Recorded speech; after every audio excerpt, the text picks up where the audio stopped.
નમસ્કાર દર્શક મિત્રો, નવા વિડીયો સાથે આપ સૌનું હાર્દિક સ્વાગત છે. હું છું સોલંકી દર્શના. બોટાદ જિલ્લાના રાણપુર તાલુકાના અણિયાળી કસબાતી ગામની પ્રાથમિક શાળામાં ચાલતા માધ્યમ ભોજનમાં મોટા પાયે ભ્રષ્ટાચાર અને ગેરરીતિઓનો અચાનક આવી રહી હોવાની ગંભીર ફરિયાદો સ્થાનિકો દ્વારા ઉઠી છે, જેના પગલે તંત્રની કામગીરી સામે અનેક સવાલો સર્જાયા છે. અણિયાળી કસબાતી ગામના જાગૃત નાગરિકો દ્વારા આ મામલે પત્રકારને જાણ કરવામાં આવતા પત્રકારે શાળાએ પહોંચીને માધ્યમ ભોજનની ગુણવત્તા, ક્વોલિટી અને વ્યવસ્થાપન સંબંધિત તમામ દસ્તાવેજોની તપાસ કરી હતી. આ તપાસમાં ચોંકાવનારી વિગતો સામે આવી હતી. ભોજન માટે ખરીદવામાં આવેલ કોઈ પણ વસ્તુના બિલ હાજર ન હોતા, એટલું જ નહીં, ગોડાઉનમાં માધ્યમ ભોજનનો કેટલો સ્ટોક, અનાજ, કઠોળ, તેલ વગેરે હાજર છે તેના પણ કોઈ વ્યવસ્થિત અને પ્રમાણિત બિલ છે કે દસ્તાવેજો જોવા મળ્યા ન હતા.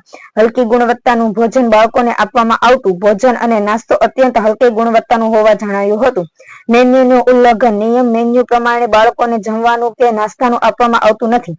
બાળકોની સંખ્યામાં ગેરરીતે જમવા તેમજ નાસ્તામાં હાજર રહેલા બાળકોની ઓછી સંખ્યા હોવા છતાં ચોપડામાં વધારે સંખ્યા લખીને સરકારના નાણાંનો દુરુપયોગ કરવામાં આવી રહ્યો છે. આ સમગ્ર મામલે ગ્રામજનો અને જાગૃત નાગરિકોએ તંત્ર સમક્ષ તાત્કાલિક અને કડક પગલાં ભરવાની માંગણી કરી છે. મધ્યાહન ભોજનની કામગીરી સામેલ તમામ જવાબદાર વ્યક્તિઓ સામે ગેરકાયદેસર રીતે કાર્યવાહી કરવામાં આવે. છેલ્લા 1 મહિનાના સીસીટીવી કેમેરા ફૂટેજ ચેક કરવામાં આવે, જેથી ભોજનની ગુણવત્તા, મેન્યુ પાલન અને બાળકોની હાજરીની ગેર સંબંધિત થઈ શકે. આટલી ગંભીર ફરિયાદો અને પુરાવા અભાવ છતાં હવે સવાલ એ ઉભો થયો છે કે ઘોર નિદ્રામાં પોઢેલું તંત્ર ક્યારે જાગશે? તંત્ર કાયદેસરની કાર્યવાહી ક્યારે કરશે અને ગરીબ બાળકોના ભોજનમાં થતા આ ભ્રષ્ટાચારને ક્યારે અટકાવશે તેની રાહ જોવામાં આવી રહી છે. તેમજ અણિયાળી કસબાતી પ્રાથમિક શાળામાં મધ્યાહન ભોજનના કોઈ ઇશારે ભ્રષ્ટાચાર થઈ રહ્યો છે તે બધા લોકો ઉપર કડક કાર્યવાહી કરવામાં આવે તેવી માંગ છે. તેમજ કોઈ પણ કાર્યવાહી કરવામાં નહીં આવે તો અને મધ્યાહન ભોજનમાં આવું ને આવું રહેશે તો ના છૂટકે પ્રાથમિક શાળાની તાળાબંધી કરવામાં આવશે. રિપોર્ટર જયદેવી મંદિર, બોટાદ. લાલજીભાઈ મેર, હાલ પત્રકારમાં ફરજ બજાવું છું. આપને અણિયાળીમાં તપાસ કરવા ગયા હતા, ત્યાં શું આપને મળ્યું?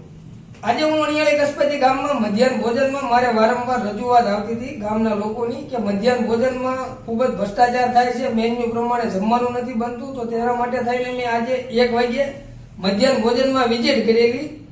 તો મને એવું જાણવા મળેલું કે મેન્યુ પ્રમાણે જમવાનું બનતું નતું. જેમ કે આજનું મેન્યુ હતું, શું કહેવાય, આપણે દાળ ઢોકળી અને લીલું શાક હતું આજ મેન્યુમાં. પણ એવું કઈ આપણને મેન્યુમાં દાળ ઢોકળી હતી પણ એની ક્વોલિટી નથી. એમાં લીલું શાક પણ આપણને જોવા મળ્યું નહીં. મામલતદારમાં રજૂઆત કરેલી ખરી? આના માટે મેં ઘણી વખત ટેલિફોનિક અથવા મૌખિક પણ રજૂઆત કરેલી રાણપુર મામલતદાર વિભાગમાં. તેમ છતાં આજ દિન સુધી કોઈ તંત્ર દ્વારા એક્શન લેવામાં આવતું નથી.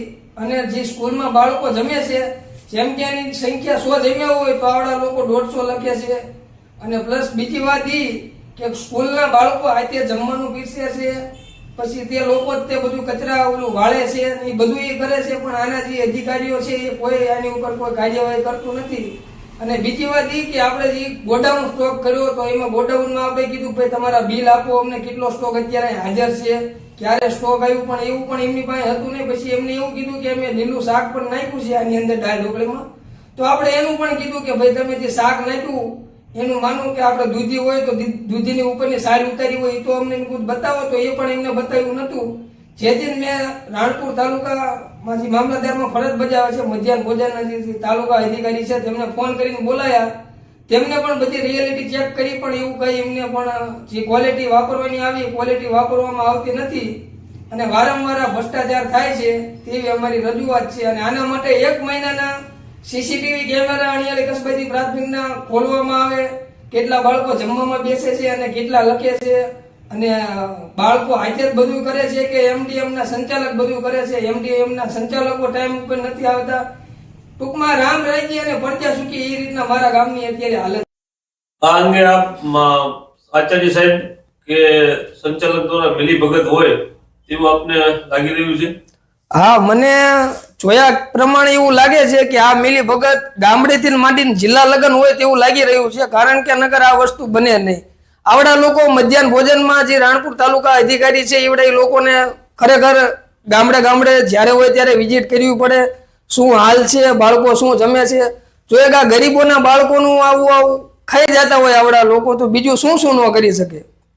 આ અંગે સરપંચને ગ્રામજનોએ કોઈ વખત રજૂઆત કરેલી ખરી?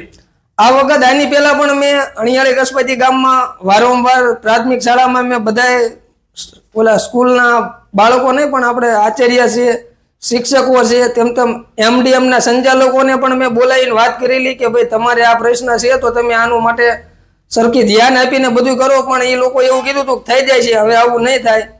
તેમ છતાં મને વારંવાર રજૂઆત આવતા ને મેં આજ વિઝિટ કરીને મને આવું બધું જાણવા મળ્યું. એટલે મિલીભગત આ લોકોની પૂરેપૂરી હોય, તાલુકા ગામડેથી માંડીને તાલુકા જિલ્લામાં ઠેઠ લગન હોય એવું લાગી રહ્યું છે. જો આની તપાસ વહેલી તકે કરવામાં આવે, મહિનાના CCTV કેમેરા ખોલવામાં આવે અને જો આની ઉપર કોઈ કડક કાર્યવાહી કરવામાં નહીં આવે તો અણિયાળી કસબાતી પ્રાથમિક શાળામાં તાળાબંધી પણ કરવામાં આવશે.